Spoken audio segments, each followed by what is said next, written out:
I'm now joined by senior economist at DBS Bank, Irvin Seah. Welcome to the big story, Irvin. So as expected, MAS further tightens its monetary policy while also raising its inflation forecast.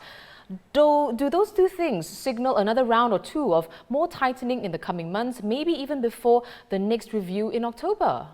Well, in fact, I beg to differ. In fact, the very fact that the central bank has, made such a decisive move on monetary policy, and that essentially signal that they're trying to address, further increase in inflations, and henceforth, it will render that there will be less need for the MAS to take further actions because it is important for the central bank to be preemptive in terms of its monetary policy stance because ultimately the mandate of the MAS is to ensure that we have a stable prices and also a stable inflations.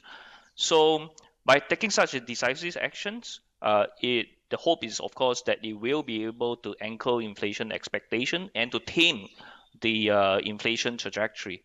So inflation right now is already hovering at about 4%, and the risk is that it could potentially rise towards 5% and to hang around at that level until the end of the year where it will start to ease off. So if the the current monetary policy stance is sufficient, then we should see inflation tapering off towards the end of the year. And henceforth, that will essentially implies that MAS may not necessarily have to act again. But of course, everything will be data driven in the next few months. Should the need require, then of course, MAS may have to act further.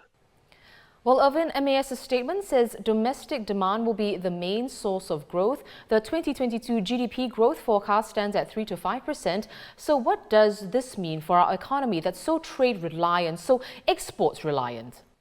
Well, you're absolutely right. Singapore is an externally driven economy. Strictly speaking, domestic demand is not really a very strong drivers of Singapore's economic growth in normal circumstances.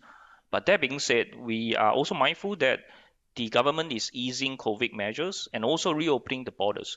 So I think this is where the MAS is coming from, that the growth impetus will be coming from domestic sources in the coming quarters that will be able to help buffer any potential headwinds on the external front.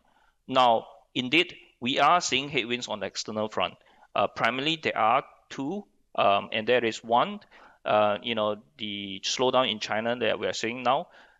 China's zero COVID policy is definitely weighing down on its growth, near-term growth prospect, and that in turn will affect Singapore because China is one of the largest export market for Singapore. The second factor is actually the current Ukraine-Russia war. Besides geopolitical risk, it has actually exacerbated an already very high inflationary situations globally. Now, high inflations is not good for growth. It will actually in turn dampen growth prospects. So this has further, add on to the basis why the MAS would have to tighten its monetary policy aggressively this time around. You briefly mentioned about this earlier, but could you elaborate on your take on Singapore's inflation outlook, especially with the impending GST hike being implemented next January? Well, for sure, the GST is definitely going to add on to the inflationary pressure domestically. But we have to be mindful that that is not the only factors that will add on to the inflation scenario as we head into 2023. As it is, Singapore has actually recovered quite strongly from the pandemic, especially given the fact that we have registered a very robust growth of 7.6% last year, and this has resulted into a tighter labor market. In economics terms, we say that that the output gap is increasingly turning more positive. So in other words, the domestically inflationary pressure is already building up, and then you overlay this with a rising imported inflationary pressure that essentially has resulted into this kind of high inflation situations that we are seeing. Now we do expect this year inflation to average 4.6%. So to provide some context to that, 30 years average inflation in Singapore is only at 1.8%. So at 4.6, this is significantly higher compared to the historical average. And in the near term, inflation will still hover about 5% before it taper off towards the tail end.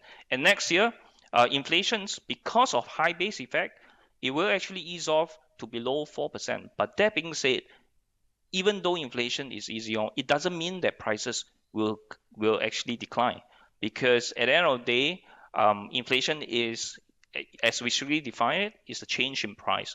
So that actually implies that prices will continue to rise, but perhaps at a slightly slower pace. But with GST coming in, I think that will further means higher inflations ahead. Many thanks to DBS Bank's senior economist Irvin Seah for those insights.